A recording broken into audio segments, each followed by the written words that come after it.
అందరూ ఎలా ఉన్నారు? అందరూ బానే ఉన్నారనుకుంటున్నా. మనలో చాలా మందికి తెలుసు. సారీ, మనలో చాలా మందికి కాదు. చాలా తక్కువ మందికి తెలుసు ఈ కైక్లూరి యొక్క కాస్ట్ ప్రాబ్లమ్. అదేంటంటే ఒక హయ్యర్ కమ్యూనిటీకి చెందిన వ్యక్తులు ఈ దళితుల కమ్యూనిటీకి చెందిన వాళ్ళని కొట్టారు. అండ్ అటెంప్ట్ టు మర్డర్ కూడా చేశారు. ఒక అబ్బాయిని తనని పొడిస్తే ఇప్పుడు హాస్పిటల్‌లో ట్రీట్మెంట్ తీసుకుంటున్నాడన్నమాట ఆ వ్యక్తి. అంటే అటెంప్ట్ టు మర్డర్ చేసినట్టే. అండ్ ఆ ఊర్లో ప్రజల మొత్తాన్ని ఒక 30 మెంబర్స్‌ని ఉరికిచ్చి కొట్టారన్నమాట. సో ఇక స్టోరీలోకి వెళ్దాం. డీటెయిల్‌గా చెప్తాను. సో డీటెయిల్‌గా చెప్పే ముందు మనందరికీ కాస్ట్ గురించి తెలియాలి. సో అదేంటి అందరూ అనుకుంటారు కాస్ట్ గురించి ఏముంది అందరికి తెలుసు కదా అని. అదేంటి OC, BC, SC and ST అనుకుంటారు. బట్ అది కాదు. దానికంటే ముందున్న కాస్ట్ గురించి తెలియాలి. అది కాస్ట్ కాదు, వర్ణ సిస్టమ్ అంటారు. సో ఇప్పుడు ఆ సిస్టమ్ గురించి మీకు చెప్తాను. ఆ చెప్పిన తర్వాత ఈ ఇన్సిడెంట్ చెప్తే మీకు క్లియర్ గా అర్థమవుతుంది. ఎందుకు ఈ మ్యాటర్ చెప్పాలనుకుంటున్నానంటే మన పాస్ట్ గురించి మనకు తెలిస్తే మనం ఏంటి, మనం ఏం చేస్తున్నాం అండ్ మనం ఏం చేయగలం అనేది బాగా క్లియర్ గా అర్థమవుతుంది అనమాట. అందుకే ఈ పాస్ట్ గురించి చెప్పే ప్రయత్నం చేస్తాను. ఎవరు మిస్ అవ్వకండి. అంటే ఇలాంటి ఇన్ఫర్మేషన్ కూడా యూట్యూబ్ లో చాలా రేర్ గా దొరుకుతుంది అనమాట. సో వీడియోని స్కిప్ చేయకుండా చివరి వరకు చూడండి. అప్పుడు మీకు ఈ మ్యాటర్ క్లియర్ గా అర్థమవుతుంది. సో అదేంటంటే ఏన్షియన్ టైంలో అంటే రిగ్విదిక్ ఏజ్ టైంలో వర్ణ సిస్టమ్ అనేది ఒకటి బయటకు వచ్చింది. అదేంటి అందులో కూడా ఇప్పుడున్న కాస్ట్ లానే 4 కేటగిరీస్ ఉంటాయి. అవేంటి బ్రాహ్మిన్స్, క్షత్రియ, వైశ్యాస్ అండ్ శుద్రస్ అనమాట. సో పీపుల్ కున్న స్కిల్ ని బేస్ చేసుకుని వాళ్ళని ఈ కేటగిరైజ్ లో పెట్టారనమాట. సరే ఈ కేటగిరైజ్ పెట్టక ముందు ఏముంది అని అనుకుంటే యూట్యూబ్ లో ఎక్కడ సెర్చ్ చేసుకోండి. ఇప్పుడు నేను చెప్పే పాయింట్ మీకు ఎక్కడ దొరకపోవచ్చు. ఒకవేళ మీకు ఈ మ్యాటర్ తెలిస్తే అది వెరీ గుడ్. బట్ అదేంటంటే బిఫోర్ వర్ణ సిస్టమ్ అంటే వర్ణ సిస్టమ్ రాకముందే ఒక సిస్టమ్ ఉండేది. అదేంటంటే అప్పుడు శుద్ర లేకపోతే వైశ్య, బ్రాహ్మిన్స్ వీళ్ళేం ఉండరు. అప్పుడు ఏంటంటే ఎవరికైతే ఎడ్యుకేషన్ బాగా వచ్చో అంటే ఎవరైతే వేదాస్ బాగా చదువుతారో అండ్ ఎవరైతే బాగా డిసిప్లిన్ తో ఉంటారో అండ్ ఎవరైతే ఎక్కువ పవర్ ఉంటుందో, పవర్ ఇన్ ద సెన్స్ వాళ్ళని వాళ్ళు ప్రొటెక్ట్ చేసుకోవడం, లేకపోతే వాళ్ళ ఫ్యామిలీని ప్రొటెక్ట్ చేయడం, లేకపోతే వాళ్ళ కమ్యూనిటీని ప్రొటెక్ట్ చేయడం, ఎవరికైతే పవర్స్ ఉంటాయో అండ్ ఎవరికైతే ఇవన్నీ ఉంటాయో సో వాళ్ళకి హై రెస్పెక్ట్ ఇస్తారనమాట. సో వాళ్ళని బ్రాహ్మిన్స్ అనుకోవచ్చు. ఎవరికైతే స్కిల్ ఉండదో, ఎవరైతే చిన్న చిన్న పనులు చేసుకుని బ్రతుకుతారో వాళ్ళని లోయర్ క్యాస్ట్ కింద డివైడ్ చేస్తారనమాట. సో అప్పుడు రెండు ఉంటాయి, ఒకటి హయ్యర్ అండ్ ఒకటి లోయర్. సో హయ్యర్ ఎవరు? సో ఎవరికైతే విద్య వచ్చు, ఎవరికైతే డిసిప్లిన్ ఉంటుందో అండ్ ఎవరైతే పెద్దలకి రెస్పెక్ట్ ఇస్తారో అండ్ ఎవరైతే వాళ్ళని ప్రొటెక్ట్ చేసుకుని ఉంటారో వాళ్ళు హై కమ్యూనిటీకి చెందిన వాళ్ళు. అంటే వాళ్ళకి హై రెస్పెక్ట్ ఇస్తారనమాట. అండ్ ఎవరైతే చిన్న చిన్న పనులు చేసుకుని ఉంటారో అండ్ ఎవరైతే తప్పుడు మార్గంలో నడుస్తారో వాళ్ళు ఏంటంటే తక్కువ కమ్యూనిటీకి చెందిన వాళ్ళు అనమాట. అప్పుడున్న బ్యూటిఫుల్ ఫ్యూచర్ ఏంటంటే ఫర్ ఎగ్జాంపుల్ తక్కువ కమ్యూనిటీకి చెందిన వ్యక్తి ఉంటారు కదా. సో వాళ్ళకి ఏజ్ 40-50 వచ్చినా కూడా వాళ్ళు అప్పుడు వేదస్ నేర్చుకున్నా, లేకపోతే అప్పుడు మంచిగా ఉన్నా, అప్పుడు డిసిప్లిన్ గా ఉన్నా, లేకపోతే అప్పుడు మంచి పనులు చేస్తూ ఉన్నా కూడా వాళ్ళు హయ్యర్ కమ్యూనిటీకి వెళ్ళిపోతారు. అంటే ఆటోమేటిక్ కన్సిడర్ అయిపోతారు వాళ్ళు హయ్యర్ కమ్యూనిటీ అని. ఎందుకు? అతని దగ్గర స్కిల్ ఉంది. సో అతను హయ్యర్ కమ్యూనిటీకి వెళ్ళిపోతాడు ఆటోమేటిక్ గా. సో ఉన్నట్టుండి ఏమైందో తెలియదు కానీ ఎవరైతే హయ్యర్ కమ్యూనిటీకి చెందిన వాళ్ళు ఉంటారో అంటే పవర్స్ ఉన్న వాళ్ళు అండ్ ఆల్రెడీ వేదాస్ ఇవన్నీ వచ్చిన వాళ్ళు ఏం చేశారంటే ఈ పవర్స్ అన్ని మాతోనే ఉండాలి, ఇవన్నీ కింద వాళ్ళకి వెళ్ళకూడదు ఇంకా అనే ఒక దుర ఆలోచనతో కేటగిరీస్ చేస్తారనమాట. ఏమని? ఎవరైనా యుద్ధాలు బాగా చేస్తున్నా, లేకపోతే ఫైటింగ్ బాగా చేస్తున్నా, లేకపోతే రూలింగ్ బాగా చేస్తున్నా వాళ్ళని ఏమని కన్సిడర్ చేశారంటే క్షేత్రియాస్ అని కన్సిడర్ చేశారు. లేదు ఇంకొకరు బాగా బిజినెస్ చేస్తున్నారు, లేదు ఒకరు ఫిషింగ్ చేసి ఆ ఫిషింగ్ ని మార్కెట్ లో బాగా అమ్ముతున్నారు, లేదు ఒక ప్రొడక్ట్ ని తయారు చేసి ఆ ప్రొడక్ట్ ని మార్కెట్ లో బాగా అమ్ముతున్నారు. సో వీళ్ళందరినీ వైశ్యస్ కింద కన్సిడర్ చేశారు. 4th కేటగిరీ వచ్చేసరికి ఏంటంటే వాళ్ళకి ఎలాంటి స్కిల్ లేకుండా ఉంటారు కదా. సో వాళ్ళనమాట అంటే ఏంది సర్వీస్ ప్రొవైడ్ చేస్తారు, లేకపోతే చిన్న చిన్న పనులు చేయడం, లేకపోతే ఇంట్లో పనులు చేయడం, లేకపోతే వాళ్ళకి ఏదైనా అసిస్టెంట్ గా ఉండటం, ఇలాంటి పనులు చేసే వాళ్ళందరినీ 4th కేటగిరీస్ లో పెట్టారనమాట. వాళ్ళని శుద్రస్ అని అంటాం. సో శుద్రస్ మీద కూడా అన్టచబిలిటీ ప్రాక్టీస్ చేసేవాళ్ళు. అంటే ఏంది? అంటరానితనంగా వాళ్ళని ఇంట్లోకి రానిచ్చే వాళ్ళు కాదు అండ్ వాళ్ళకి మంచి నీళ్ళు ఇచ్చేవాళ్ళు కాదు. అండ్ వాళ్ళ పొలాల్లో నీళ్లు ఉంటాయి కదా, బావిలో నుంచి వచ్చే నీళ్లు, ఆ నీళ్లు కూడా తాగనివ్వరు. ఎవరు? పెద్ద కులాలు ఎవరైతే బ్రాహ్మిన్స్, క్షత్రియ, వైశ్యస్ ఉన్నారో ఈ ముగ్గురు కలిసి శుద్రస్ వాళ్ళని టార్చర్ చేసేవాళ్ళు. సరే ఇవన్నీ చెప్పారు కదా మీరు, మరి దళితులు ఏ వర్గానికి చెందిన వాళ్ళు అనుకుంటారు. సో మాక్సిమం ఏమనుకుంటారంటే అందరూ శుద్ర కమ్యూనిటీకి చెందిన వాళ్ళే అనుకుంటారు దళితులు. బట్ ఇది టోటల్లీ రాంగ్ అనమాట. సో అలానే పెద్ద కమ్యూనిటీకి చెందిన వాళ్ళు కూడా కాదు. అసలు మ్యాటర్ ఏంటంటే ఈ పెద్దవాళ్ళు ఏం చేశారంటే అంటే ఏన్షియన్ టైంలో ఏం చేసేవాళ్ళంటే ఈ దళితులు అయితే ఎవరైతే ఉన్నారో వాళ్ళని ఈ వర్ణ సిస్టమ్ లోనే కన్సిడర్ చేయాల. ఎస్, మీరు విన్నది నిజమే. ఈ వర్ణ సిస్టమ్ అంటే ఏంది? 4 కేటగిరీస్. బట్ ఈ దళితుల్ని ఈ వర్ణ సిస్టమ్ లో కన్సిడర్ చేయకుండా వాళ్ళని ఏమన్నారంటే అవర్ణ అన్నారు. అంటే వర్ణ సిస్టమ్ లో లేని వాళ్ళని అవర్ణ అంటాం. ఎస్, ఈ దళితుల్ని ఎలా ట్రీట్ చేసేవాళ్ళంటే ఏదైనా డెత్ ఫ్యూనరల్ జరగాలన్నా, లేకపోతే ఏదైనా శవాన్ని పాతేయాలన్నా, లేకపోతే వాళ్ళ ఇంట్లో చనిపోయిన యానిమల్ ని బయట పడేయాలన్నా, లేకపోతే వాళ్ళు వాష్రూమ్ కి వెళ్తారు కదా, సో వాళ్ళ షిట్ ని క్లీన్ చేయాలన్నా మొత్తం కూడా ఈ దళితులే అనమాట. సో అలాంటి పనులకి దళితుల్ని చూసేవాళ్ళు అండ్ వాళ్ళ మొహాన్ని చూడటానికి కూడా ఇష్టపడే వాళ్ళు కాదు. దళితులు వచ్చి ఎవరికి కనపడకుండా కనపడకుండా ఆ షిట్ ని క్లీన్ చేసి వెళ్ళిపోవాలన్నమాట. సో దాన్ని క్లీన్ చేసినందుకు ఆ మనీని అక్కడే పెట్టేసి వెళ్ళిపోతారు. సో రాజులు వెళ్ళిపోయిన తర్వాత ఆ దళితులు వచ్చి ఆ షిట్ ని క్లీన్ చేసి అండ్ మనీ తీసుకుని వెళ్తారన్నమాట. దట్టు ఆ దళితులు చేతులకి ఏం తొడుక్కోకూడదు, అంటే గ్లౌజులు ఇలాంటివి ఏం సేఫ్టీ వాడకూడదు అనమాట.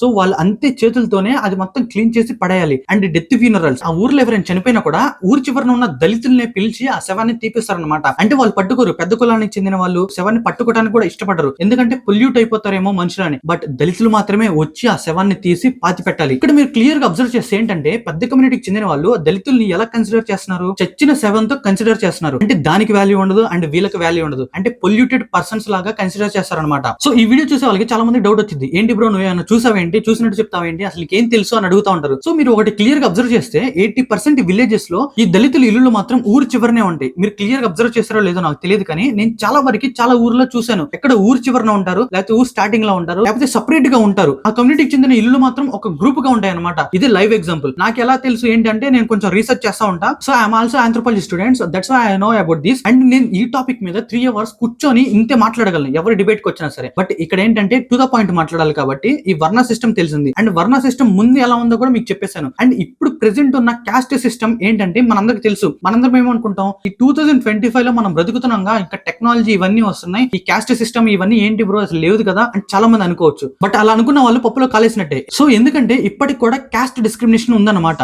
ఆఫ్టర్ ఇండిపెండెన్స్ అంబేద్కర్ గారు కొన్ని చట్టాలు కూడా తెచ్చారు ప్రత్యేకంగా దళితులకి. సో అవి పాటిస్తున్నారు అందరూ అంటే పాటించట్లా. చాలా చోట్ల వరకు క్యాస్ట్ డిస్క్రిమినేషన్ ఉంది. ఎక్కడెందుకు లైవ్ ఎగ్జాంపుల్ కైక్లూరులో జరిగింది కదా. ఈ ఇన్సిడెంట్ జరిగింది కూడా September 5th. బట్ బయటకు వచ్చిందా మనందరికి తెలిసిందా అంటే లేదు, మనందరికి తెలియదు. ఎందుకంటే ఏ సోషల్ మీడియా ప్లాట్ఫామ్ అండ్ ఏ పెద్ద యూట్యూబర్ కూడా ఈ మ్యాటర్ మీద డిస్కషన్ చేయరు. సో ఇప్పుడు ఏంటంటే ఒక పెద్ద యూట్యూబర్ దీని మీద వీడియో చేయగలిగితే ఈ విషయాన్ని అందరికి తెలియజేయొచ్చు అనమాట. సో అందరికి తెలియజేయడం వల్ల బెనిఫిట్ ఏమొచ్చిందంటే చట్టానికి ఒక రెస్పాన్సిబిలిటీ వచ్చింది. అంటే ఈ మ్యాటర్ అందరికి తెలిసింది, దీని మీద రెస్పాండ్ అవ్వకపోతే ప్రజలు ఏదో ఒక యాక్షన్ తీసుకుంటారని ఒక భయం వేసింది. ఎందుకంటే నేపాల్లో రీసెంట్ గా ఒక ఇన్సిడెంట్ జరిగింది కదా. సో అక్కడ ఏంటి అవినీతి ఎక్కువగా ఉండడం వల్ల అక్కడ ఉన్న ప్రజలు దాన్ని భరించలేక వ్యతిరేకించారు. సో అలానే ప్రజలకి ఎక్కువ తెలిస్తే చట్టాలు భయపడతాయి అనమాట. అండ్ రాజకీయ నాయకులు కూడా భయపడతారు. సో దాని వల్ల ఈ పర్టికులర్ ఇన్సిడెంట్ మీద వాళ్ళు రియాక్ట్ అవ్వడానికి ఛాన్సెస్ ఉన్నాయి. సో అందుకు మై కైండ్లీ రిక్వెస్ట్ యూ పెద్ద యూట్యూబర్స్ కి దీని మీద కన్ఫర్మ్ గా ఒక వీడియో చేయండి. సో దాని వల్ల ఆ గ్రామానికి కొంచెం బెనిఫిట్ జరిగే అవకాశాలు ఉన్నాయి. సో ఇప్పుడు ఇన్సిడెంట్ ని మీకు ఎక్స్ప్లెయిన్ చేసే ప్రయత్నం నేను చేస్తాను. ఏం జరిగిందంటే కైక్లూరు అనే ఒక నియోజకవర్గం ఉంది. ఆ నియోజకవర్గంలో దానిగూడెం అనే ఒక విలేజ్ కూడా ఉంది. సో ఆ విలేజ్ లో ఎక్కువగా దళితులు ఉంటారు అనమాట. సో ఈ దళితులు అంటే ఎవరో కాదు, మాలా కమ్యూనిటీకి చెందిన వ్యక్తులు. సో ఏం జరిగిందంటే కైక్లూరులో కూడా కాపు కమ్యూనిటీ కూడా ఉంది. సో ఇదంతా వినాయక చవితి సీజన్ కాబట్టి అందరూ వినాయకుడు విగ్రహం తెచ్చుకొని వాటిని నిమజ్జనం చేయడానికి వెళ్తా ఉంటారు. విత్ డీజేస్, బాగా డీజేలు పెట్టుకుని ఊరేగిస్తూ వెళ్తారు కదా. సో అలానే కైక్లూరు ప్రజలు కూడా వినాయకుడు బొమ్మ తెచ్చుకొని పూజించి September 5th నిమజ్జనం చేయడానికి వెళ్తున్నారు నైట్ పూట విత్ డీజే అనమాట. అండ్ వాళ్ళ చేతిలో కర్రలు కూడా ఉన్నాయి అండ్ హ్యూజ్ పీపుల్ ఉన్నారనమాట. బట్ ఇక్కడ దానిగూడెం నుంచి ఏదైనా విలేజ్ వెళ్ళాలన్నా, ఏదైనా ఊరు వెళ్ళాలన్నా ఈ కైక్లూరు గ్రామాన్ని దాటి వెళ్ళాలన్నమాట. సో ఈ దానగూడానికి చెందిన వ్యక్తి అజయ్. సో అతనితో పాటు ఒక ఇద్దరు ఉన్నారంట స్కూటీ మీద. అతను రేషన్ బియ్యం తీసుకోవడానికి వెళ్తున్నాడు. బట్ ఏంటంటే ఆ నిమజ్జనం చేసే హడావుడిలో ఫుల్ డీజేతో జనాలందరూ రోడ్డు మీద ఉన్నారు. వాళ్ళు ఏ ఊరు వెళ్ళాలన్నా సరే ఆ రోడ్డు మీద వెళ్ళాలి కాబట్టి వీళ్ళు ఏం చేశారు, అప్పటికి నైట్ అయిపోయింది టైం. సో త్వరగా వెళ్ళిపోవాలని చెప్పేసి వీళ్ళు ఆర్న్ కొట్టడం స్టార్ట్ చేశారు. జనరల్ గా ఒకసారి ఆర్న్ కొడితే వాళ్ళు జరగలేదంట. వాళ్ళు ఏమనుకున్నారంటే బండి మీద ఉన్న వాళ్ళు సో డీజే ఉంది కదా, ఎవరికి వినపడట్లేదు, అందరూ ఎంజాయ్ చేసుకుంటున్నారు కదా అని అనుకున్నారు. అందువల్ల ఇంకోసారి ఆర్న్ కొట్టారు. అండ్ ఇంకోసారి కూడా ఆర్న్ కొట్టడం వల్ల అక్కడ ఉన్న కొంతమంది ఇతని మీదకి వచ్చారు. ఇతని మీదకి వచ్చి ఏంటి ఆర్న్ కొడుతున్నావు అది ఇదని తన క్యాస్ట్ ని మెన్షన్ చేసి తిట్టారనమాట. సో నేను అలాంటి మాటలు ఈ వీడియోలో పెట్టదలుచుకోవాలా. అక్కడికి వచ్చి కులం మెన్షన్ చేసి తిడుతున్నా సరే ఈ స్కూటీ మీద ఉన్న వ్యక్తి మాత్రం ఏమనట్లేదు. అన్న నేను రేషన్ బియ్యం తెచ్చుకోవాలి, కావాలంటే సంచులు చూడండి అన్న, ఇదిగో నా కార్డు కూడా ఉంది అని చెప్పినా కూడా వాళ్ళు వినకుండా ఏంద్ర మాకు ఎదురు చెప్తున్నావు అని చెప్పేసి ఆ స్కూటీ మీద ఉన్న వ్యక్తిని తీసుకెళ్లి కొట్టేశారు. కొట్టేటప్పుడు కూడా ఆ డీజే ఆపలా. అండ్ డీజే ఆపకుండా గుంపుల్లో పడేసి కొట్టేసి విపరీతంగా కర్రలతో రాడ్లతో కొట్టి అండ్ కత్తితో కూడా పొడిచారు చివరికి. ఇదంతా ఇలా జరుగుతూ ఉండగా వినాయకుడి నిమజ్జనం అంటే చాలా ఊరేగింపు ఉంటుంది అండ్ చాలా డీజే ఉంటుంది, చాలా ఎంజాయ్ చేస్తూ ఉంటారు కాబట్టి చుట్టుపక్కల జనాలు కూడా వచ్చి చూస్తూ ఉంటారు అనమాట. సో దానిగూడానికి చెందిన ప్రజలు కూడా అక్కడికి వచ్చి చూస్తున్నారు అనమాట. ప్రజలు అంటే కొంతమంది అనమాట, ఒక ఇద్దరు ముగ్గురు చూస్తూ ఉన్నారు. బట్